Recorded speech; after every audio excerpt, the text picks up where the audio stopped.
You are listening to the So Now What podcast with Lana Manikowski, episode number 197. So now what? These three words raced through my mind time and time again during my journey through fertility treatments. I tried desperately to have a child, but never was able. I yearned for a community to join that could understand my struggles. I couldn't find one, so I created one with the So Now What podcast. I love that you found us. Hi, girl. I am so glad to have you here again this week for another episode. It is mid-January here in Chicago, and it is cold as heck.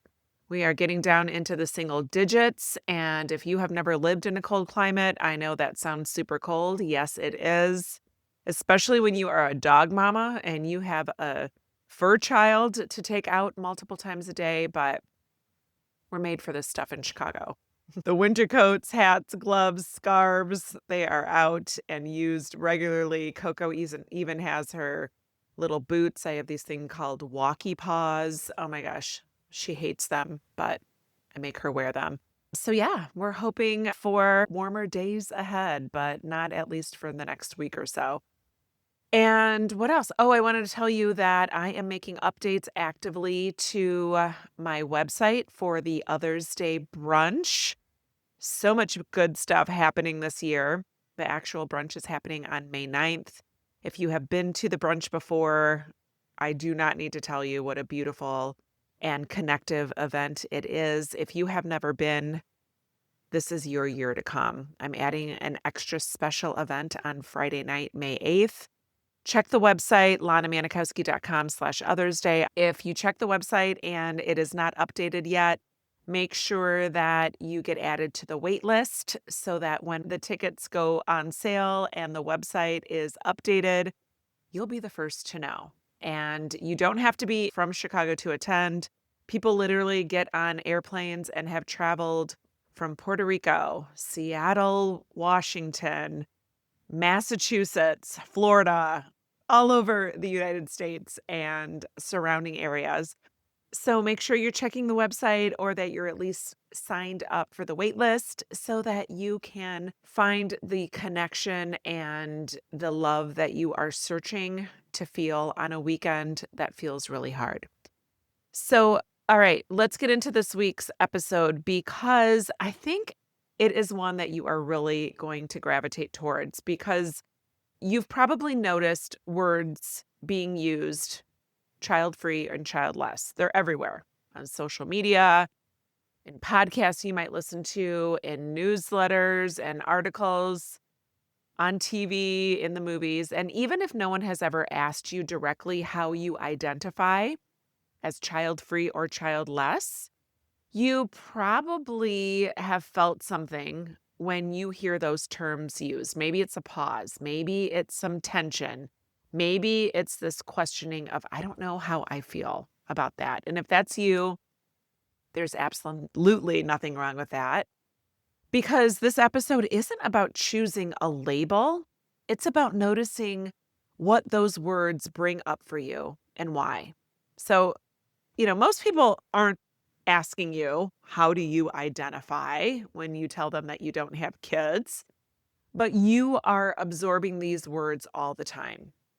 And when you see them online or when you follow a social media account and you hear someone talk about themselves as child-free or childless, you might notice how they are using them.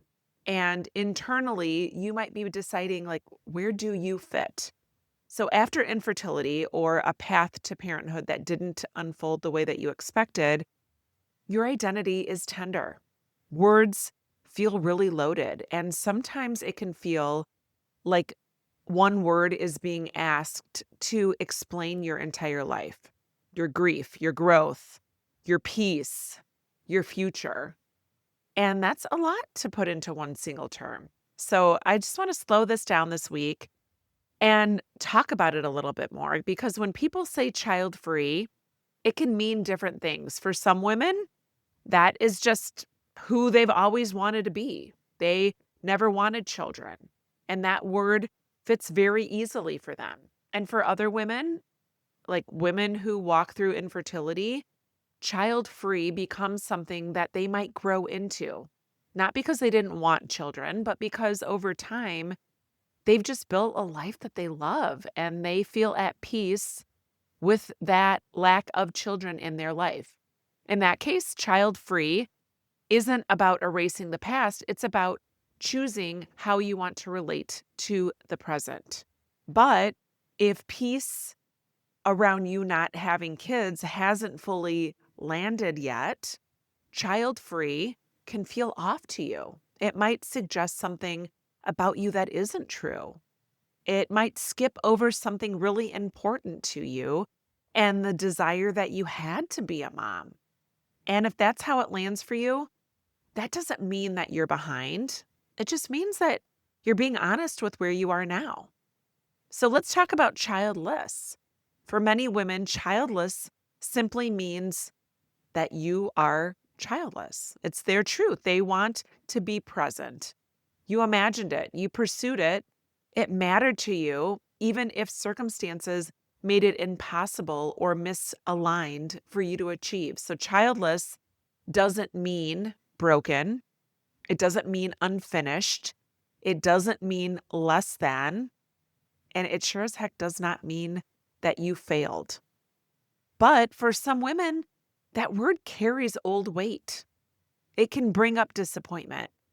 It can bring up feelings of being left behind or being seen as less than. And if that's what you hear when you hear childless, of course it feels disempowering. But here is the important part. You are not reacting to a word itself. You're reacting to the meaning you think the word gives you. And that meaning isn't fixed for everyone. It's different. Some women reclaim their lives without kids by changing the word they use. They move from childless to child-free because child-free reflects who they are now. Not because they're pretending they never wanted children, but because they're choosing to identify with a life that they're actively living. So for them, that might feel like a graduation. That might feel like there is this shift that they experienced. And for them, that shift feels really freeing. And it can feel like a relief. It can feel like they're saying out loud, this fits me now, and that's valid. Other women reclaim their lives without kids by keeping the same word of childless and changing their relationship to it. So for me, I use the word childless. And I, at this point, always want to be considering myself childless. And you might too. You might still use childless, but it no longer means what it used to mean. It no longer centers on failure. It no longer defines your worth. It no longer tells a sad story anymore. So for you and for me, the reclaim isn't outward, it might be inward. The word didn't change, but maybe you have. So I just want to get curious here and help you do the same this week of what do you think child-free says about you? What do you think childless says about you? Are those the facts that you're listening to? Like, are they assumptions you picked up along the way? Are they narratives that you've just always heard and you felt like you have to identify with one or the other? Because you're allowed to decide what a word means in the context of your own life.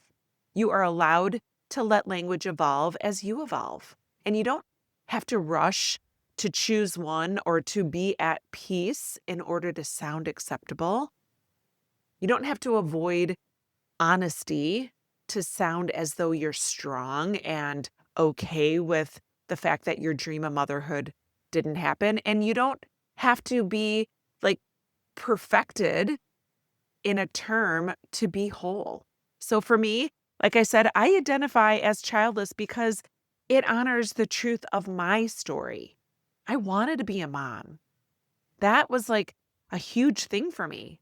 And that journey of trying to become a mom and not becoming a mom shaped the woman that I am.